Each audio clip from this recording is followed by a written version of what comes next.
para a nossa classe nesta noite. Quantos anjos estão saindo da glória? 7 anjos. O que eles têm na mão deles?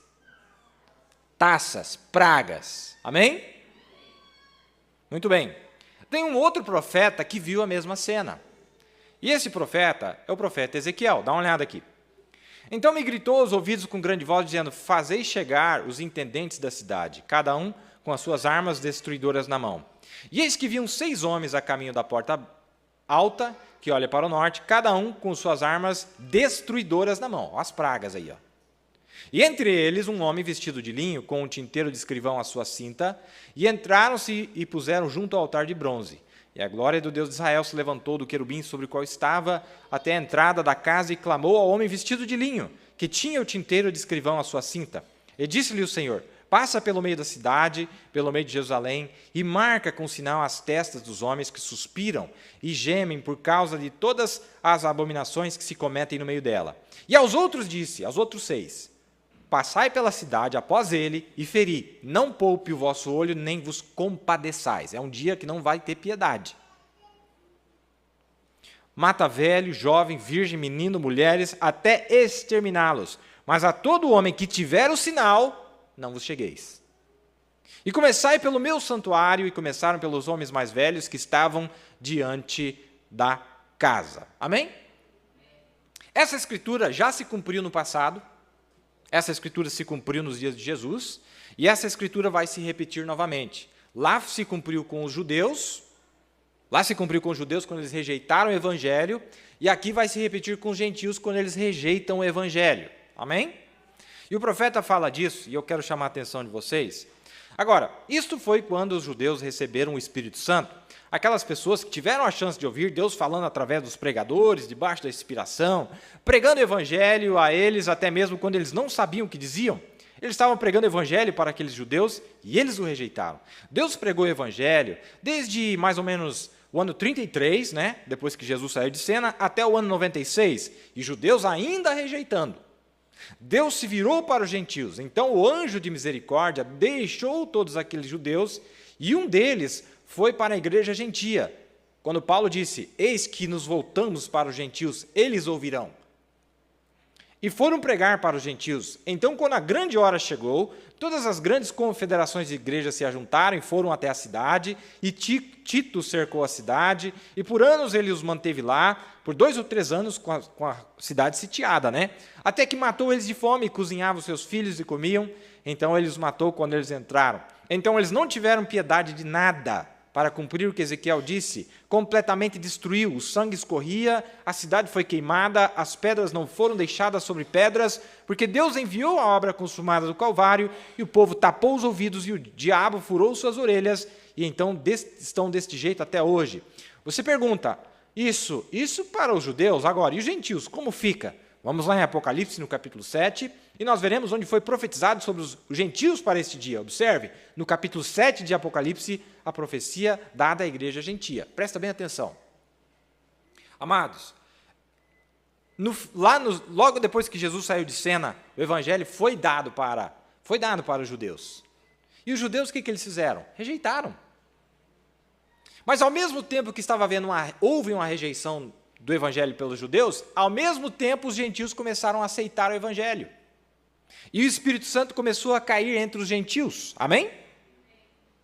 Veja que é uma obra que acontece ao mesmo tempo. É isso que eu quero chamar a atenção de vocês. Ocorre ao mesmo tempo. Na mesma hora que as pragas estavam caindo sobre os judeus, o Espírito Santo estava caindo sobre os gentios. Amém? As pragas caíam sobre os judeus, ao mesmo tempo o Espírito Santo caía sobre os gentios. Amém? Mas sabe o que vai acontecer agora? Ao mesmo tempo que as pragas estarão caindo sobre os gentios, alguma coisa diferente vai acontecer com os judeus, ao mesmo tempo. Vocês estão entendendo? Vai ser uma obra simultânea. A mesma hora que os judeus estiverem recebendo o Espírito Santo, os gentios estarão recebendo as pragas. Agora, vocês notaram ali, meus amados? Vamos pegar o primeiro mensageiro, Paulo.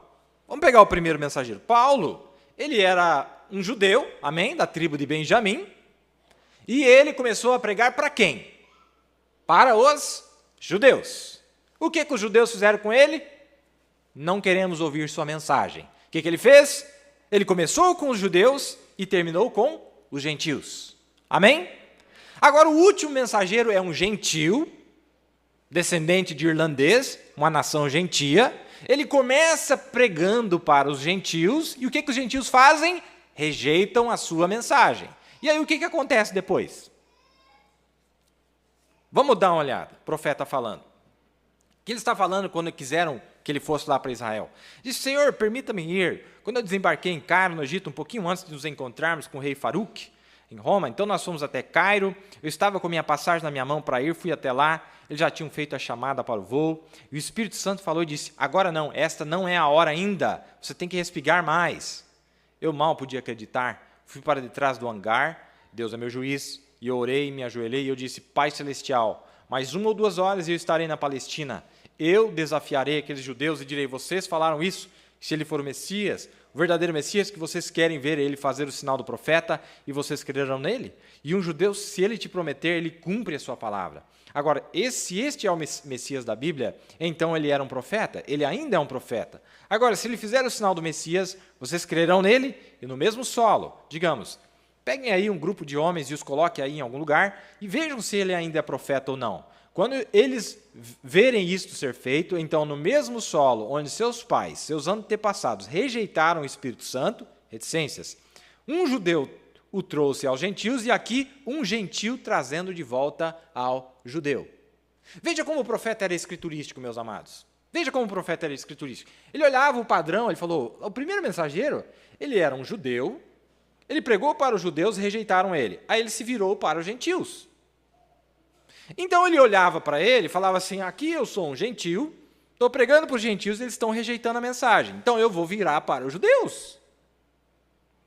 É isso que estava na mente do profeta, porque ele olhava o padrão bíblico, falou lá, inverteu, eles rejeitaram, então ele foi pregar.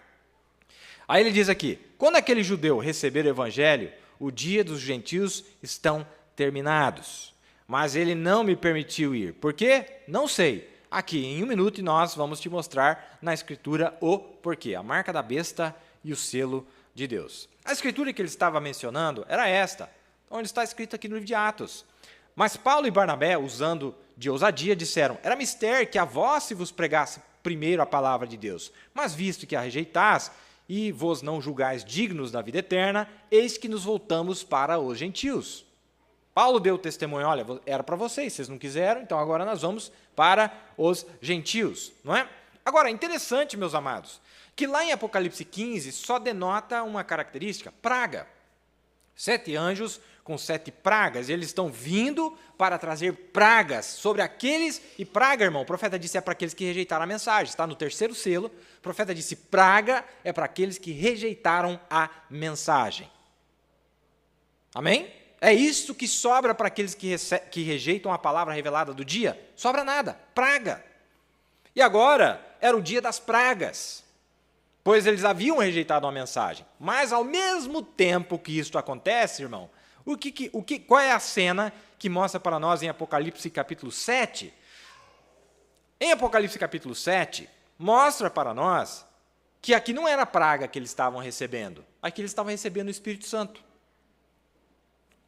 Aqui está dizendo: e vi outro anjo subir da banda do leste, que tinha o selo de Deus vivo, e clamou com grande voz aos 4 anjos, a quem fora dado o poder de danificar a terra e o mar, dizendo: não danifiqueis a terra, nem o mar, nem as árvores, até que hajamos assinalado na testa os servos de nosso Deus. E eu vi o número dos assinalados, eram 144.000 assinalados de todas as tribos dos filhos de Israel.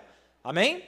Veja, irmão, qual foi a ordem, lá em Ezequiel, que foi dada? Falou: vocês podem matar todo mundo que não tiver o selo de Deus. Amém?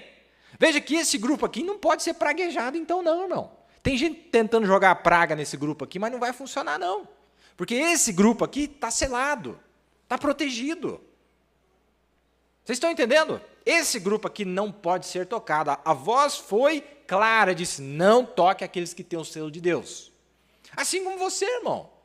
A mesma coisa hoje. As pragas não podem te pegar, pois você tem o selo de Deus agora. Enquanto elas temporariamente estão caindo, mesmo assim elas não podem tocar. todas essas pragas que estão caindo aí, não são para nós. É para aqueles que não têm o selo de Deus. Amém? Não é maravilhoso? Eu fico muito contente, não é, de ver esse Deus se importando com nós nesta magnitude.